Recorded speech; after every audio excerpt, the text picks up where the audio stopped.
Savage Dragon 123 from February of 2006. Seems like we're back to a monthly schedule for the moment, coming off of a 9-month delay for the previous issue. It's funny, I was just reading the God War miniseries by Robert Kirkman, came across this advertisement for Savage Dragon, this very issue, and I noticed the release date here, February of 2005. So that's a full calendar year between the solicitation and when this comic hit the shelves. Let's check this one out, starting with credits. Erik Larsen, story, art, color, and crappy lettering. Chris Eliopoulos, good lettering.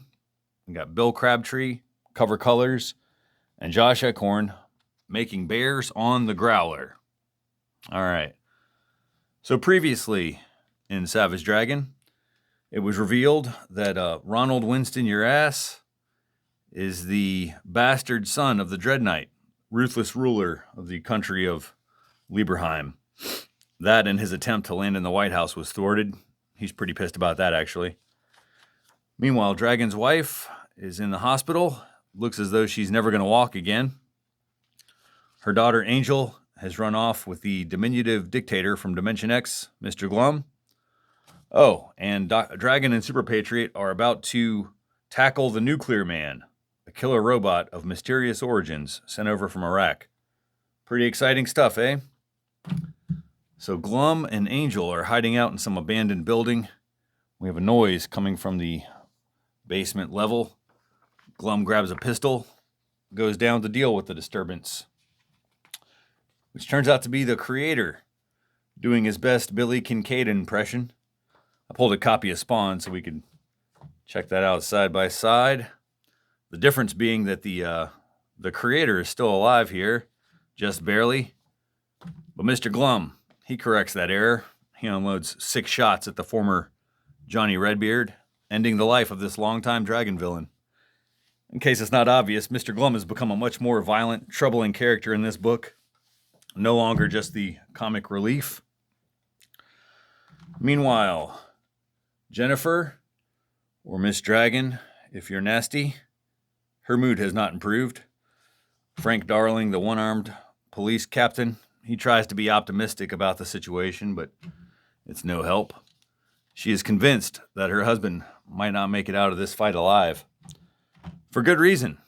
This Nuclear Man has just trashed every hero that's gotten his way. And it's not looking much better for these two. Super Patriot gets his arms ripped off. Dragon's getting slapped around. Here's the Special Operations Strike Force taking a siesta, posing in the classic defeated position. Judging by the footprints, the Nuclear Man didn't even have to break his stride to knock out these geeks. Alex Wilde, she's a pretty tough cookie, even outside of her battle tank armor. She crawls out of her busted suit, tries to revive Mighty Man. A brief interruption of our regularly scheduled comic to show a flashback from a 1980s Super Patriot comic, complete with yellowed newsprint, misregistered color bar. In this story, Dread Knight is fatally electrocuted during a battle with Super Patriot, but not before he can tell his fail son Ronald that he's proud of what a selfish prick he's become. Oh man, and back in modern times here, Super Patriot is just a torso and a head. His legs have been ripped off. He's having a real bad go of it with this Nuclear Man. Dragon's going to have to pull some new tricks out of his sleeve. We have another one-page diversion from the main event. This is the introduction of Mr. Bug. He's literally been booted out of the Vicious Circle. This insect-based supervillain declares that he will kill the Savage Dragon, and they'll beg him to join their ranks. We've got a subplot for a future storyline right there. And this is some of that crappy lettering that Larsen mentioned earlier, but I think it's actually getting better. Meanwhile, Ronald Winston Your Ass, he watches on this TV, he sees this epic battle going on, and he decides that this is the time to make his father proud. So he throws on the Dread Knight armor, and he also declares that he's going to kill the Savage Dragon. Well, both these guys may not have the chance, because it looks like Nuclear Man is probably going to kill the Savage Dragon without saying a single word. This silent robot methodically beating the shit out of our hero.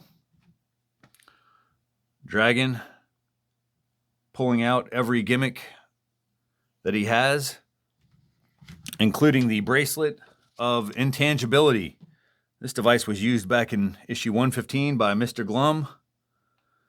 So Dragon tries this thing out, and he still manages to get both of his legs broken. Christ, what a disaster. But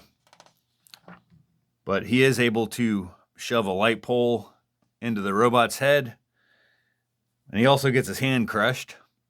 That sucks. And back on this previous page, Frank Darling discovers that Jennifer Dragon has gone missing from the hospital. That's weird for a woman who can't walk to just disappear. Okay, so Dragon, he has stopped the nuclear man, but now the robot is frozen solid, ticking like a bomb. Dragon is caught in his grasp.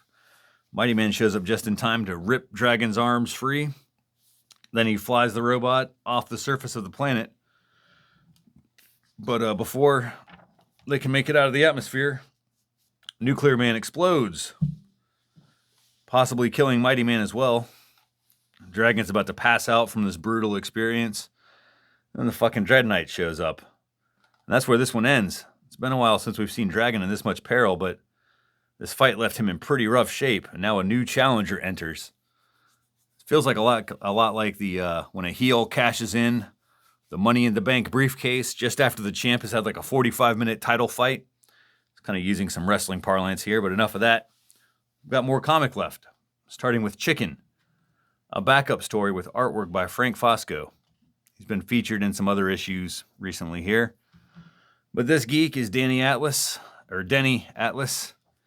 He's a 90-pound weakling, sick of being picked on by the bullies, and sick of these voices in his head. Voices that compel him to dig a hole in the desert. And he digs until he finds a box, and in that box is a mask. And when Denny puts on that mask, he's transformed into Powerhouse, the feathery descendant of the Egyptian sun god Ra. This is the origin story of a fan-favorite character. So Denny discovers his super strength and ability to fly, a nerd turned bird.